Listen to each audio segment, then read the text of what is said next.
ସୁଭଦ୍ରା ଯୋଜନା ପାଇଁ ବଢୁଛି ଉତ୍ସାହ। 11 ତାରିଖ ସୁଦ୍ଧା 45 ଲକ୍ଷ ଆବେଦନ। ରାଜ୍ୟର କୋଣ ଅନୁକୋଣରେ ସୁଭଦ୍ରା ପାଇଁ ଉତ୍ସାହ ବଢି ଚାଲିଛି।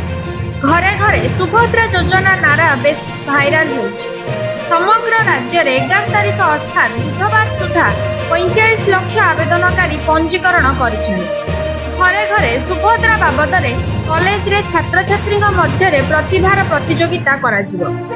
ପ୍ରତି ବ୍ଲକ ଓ ଗ୍ରାମ ପଞ୍ଚାୟତରେ ଆରମ୍ଭ ହେବ ସୁଭଦ୍ରା ସ୍ୱାଗତ ସପ୍ତାହ। ସୁଭଦ୍ରା ପାଇଁ ମାର୍ଗଦର୍ଶିକା ଜାରି ହେଲା ଦିନରୁ ସାରା ଓଡ଼ିଶାରେ ସୁଭଦ୍ରା ଫର୍ମ ବିତରଣ ଓ ପଞ୍ଜୀକରଣ ଜୋରସୋର ଚାଲିଛି।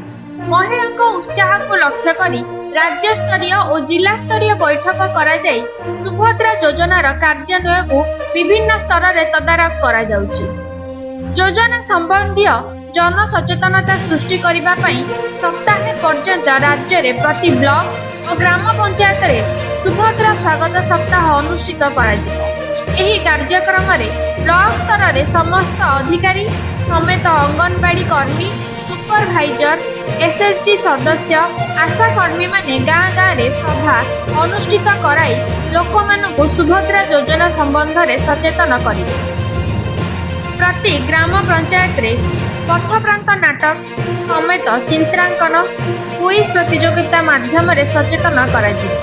ପ୍ରତି ଅଞ୍ଚଳରେ ସଫଳ ମହିଳାଙ୍କୁ ସୁଭଦ୍ରା ଅପର ଆଖ୍ୟା ଦିଆଯିବା ସହ ସଫଳ ମହିଳାଙ୍କ କାହାଣୀକୁ ମୋ ସୁଭଦ୍ରା ଷ୍ଟୋରି ଭାବେ ପ୍ରତିଷ୍ଠିତ କରାଯିବ।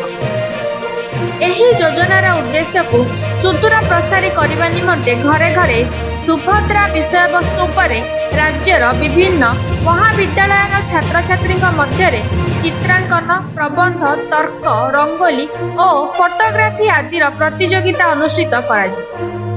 Bureau report, Mandira TV.